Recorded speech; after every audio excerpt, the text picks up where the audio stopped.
অন্তত ৩০টি আসনে ভোট গণনায় কারচুপির অভিযোগ এনে এসব আসনে পুনর্গণনার আবেদন করেছে জামায়াতে ইসলামী। শনিবার বিকেলে সংবাদ সম্মেলনে দলের সহকারী সেক্রেটারি জেনারেল জানান, এসব আসনের শপথ স্থগিত রাখতে ইসিকে আহ্বান জানিয়েছেন তারা। দৃশ্যমান ব্যবস্থা না নিলে আইনি পদক্ষেপ নেয়ার কথাও জানায় দলটি।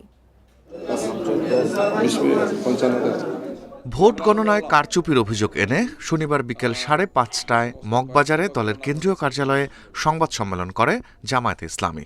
স্টে সেফের ডাবল লেয়ার প্রোটেকশনই পিরিয়ডের হেভি ফ্লোর দিনগুলোতে আমাকে রাখে নিরাপদে। Stay safe. সংবাদ সম্মেলনে দলের সহকারী সেক্রেটারি জেনারেল এহসানুল মাহবুব জুবায়ের জানান, ৩০টি আসনে পুনরায় ভোট গণনার দাবি তাদের। এ বিষয়ে ব্যবস্থা নেওয়ার আগ পর্যন্ত এসব আসনে বিজয়ী প্রার্থীদের শপথ পড়ানো স্থগিত রাখার দাবিও জানান তিনি।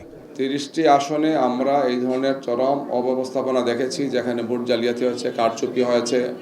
আমরা এই বিষয়ে নির্বাচন কমিশনকেও আমরা জানাবো, তাদেরকে আমরা যোগাযোগ করেছি, তাদের কাছে আমরা এটা পৌঁছাবো এবং এই ব্যাপারে সম্ভাব্য সব ধরনের আইনি পদক্ষেপ নেওয়ার সুযোগ আমাদের আছে। আমরা সেই সমস্ত আইনি পদক্ষেপগুলো আমরা গ্রহণ করব।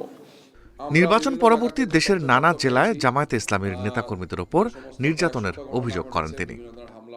আমরা আশা করেছিলাম যে ফেসিবাদের সময় যে ধরনের আচরণ হয়েছিল, নতুন এই বাংলাদেশে এই ধরনের কিছু ঘটবে না।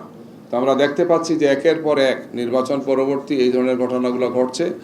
এদিকে বিকেলে ঢাকা বিশ্ববিদ্যালয়ে সংবাদ সম্মেলন করে ডাকসু। জামায়াত জোটের নেতাদের উপর হামলা, ভাঙচুর ও হুমকির প্রতিবাদ জানান তারা। কিন্তু যে সহিংসতা, যে সংঘর্ষ এবং যেভাবে হুমকির যে রাজনীতি প্রতিযোগিতা শুরু হয়েছে, যেটা খুবই অপ্রত্যাশিত।